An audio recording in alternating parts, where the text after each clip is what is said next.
부동산 더 이상 어렵지 않아요. 하루에 5분만 투자하세요. 강스타의 스타 클래스. 최근 1인 가구의 증가로 오피스텔 투자가 선풍적인 인기를 끌고 있습니다. 상업지역과 역세권에 공급되는 오피스텔은 아파트보다 분양가가 저렴할 뿐만 아니라 수요가 많아서 인기도 높은데요. 하지만 정작 오피스텔에서 살고 있는 세입자들은 비싼 관리비 때문에 생활에 부담을 느끼곤 합니다. 비싼 관리비의 원인을 알아보기 위해 관리사무소에 문의해보면 돌아오는 대답은 원래 오피스텔 관리비가 비싸다 라는 성의 없는 답변뿐입니다. 그래서 오늘은 아파트보다 오피스텔 관리비가 비싼 이유에 대해서 한번 파헤쳐 보도록 하겠습니다. 첫 번째는 관리 면적 차이에 대한 이슈입니다. 일부 부동산 강사들이나 업자들은 아파트보다 오피스텔 관리비가 비싼 원인을 보통 두 가지로 이야기를 하는데요. 첫 번째는 공용 면적 차이에서 오는 원인입니다. 오피스텔은 건축법, 아파트는 주택법을 따르기 때문에 오피스텔이 아파트 대비 전용률이 낮습니다. 그 의미는 똑같은 분양 면적으로 공급되었다고 하더라도 아파트보다 오피스텔 공용 면적이 더 크다는 의미이고, 이에 따라 아파트보다 오피스텔 공용 면적에서 발생되는 비용이 더 크다는 이야기입니다. 두 번째는 비용을 분담하는 세대수의 원인입니다. 오피스텔이 아파트보다 세대수가 작기 때문에 앞서 말씀드렸던 오피스텔의 많은 공용 면적의 비용에 대해 세대당으로 분담되는 비용이 커진다는 것입니다. 물론 두 가지 원인으로 인해 아파트보다 오피스텔 관리비가 더 비쌀 수가 있습니다. 하지만 전문가들은 오피스텔의 복도, 계단, 주차장 등의 공용 면적의 비율이 높다는 것을 감안하더라도 관리비가 비싼 편이라고 이야기를 합니다. 서울시가 2014년 원룸 가이드 관리비 라인을 마련하기 위해 조사한 결과 오피스텔 1제곱미터당 관리비는 평균 4,861원으로 아파트 평균 공용 관리비 871원의 5.58배 수준이었습니다. 지금 보시는 자료에서도 알 수 있듯이 아파트보다 오피스텔의 관리비가 비싼 근본적인 원인이 따로 있는데요. 그 원인은 바로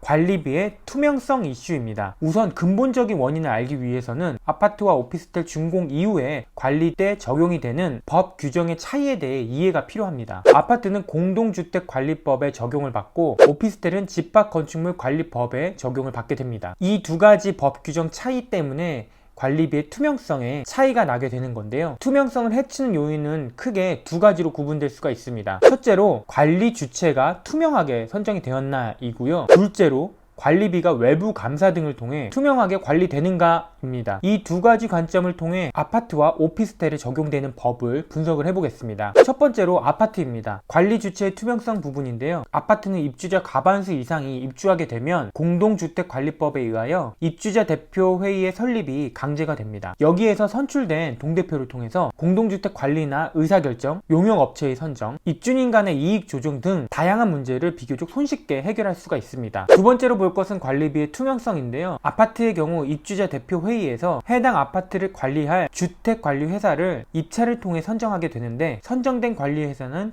투명하게 회계 관리를 하게 되고 공동주택관리법에 따라 관리비 세부 항목을 다 공개를 해야 됩니다. 이는 공동주택관리 시스템에 공개를 하도록 법적으로 규정이 되어 있고, 이를 통해 아파트 관리비가 어떻게 사용되었는지 투명하게 볼 수 있습니다. 또한 300세대 이상의 공동주택은 의무적으로 회계감사도 받게 되어 있습니다. 그럼 오피스텔에 관한 법 규정에 대해서 알아보겠습니다. 첫 번째로 관리 주체의 투명성입니다. 주택이 아닌 오피스텔도 집권법 제23조에 따라 관리단이 당연 성립되게 됩니다. 그런데 문제는 관리단의 사무를 처리하기 위해서는 관리인이 선임되어야 하는데, 관리인 선임 규정에 대한 강제성이 없어 관리단이 사실상 활동할 수 없는 경우가 많다는 것입니다. 관리인이 선임되기 위해서는 직권법 제24조 3항에 따라 집회를 거쳐야 되고, 직권법 제38조에 따라 구분 소유자 및 의결권의 과반수 이상의 의결이 필요합니다. 앞서 말씀드린 절차에서 알 수 있듯이 우선적으로 집회를 열어야 하는데, 다들 아시다시피 오피스텔은 수익형 부동산 으로 투자하시는 분들이 많아서 현실적으로 구분 소유자가 집회에 참여하기란 어려운 일입니다. 따라서 구분 소유자가 당일 참석이 어렵다면 다른 사람을 대리인으로 참석하게 하여 의결권을 행사할 수 있습니다. 이를 교묘하게 이용하여 오피스텔 사기꾼들은 구분 소유자들에게 대리인 서명을 받고 과반수의 의결을 통과하여 본인 스스로가 관리인으로 선임되는 게 허다합니다. 그럼 두 번째 관리비의 투명성 부분입니다. 오피스텔 관리비는 사각지대에 방치되어 있습니다.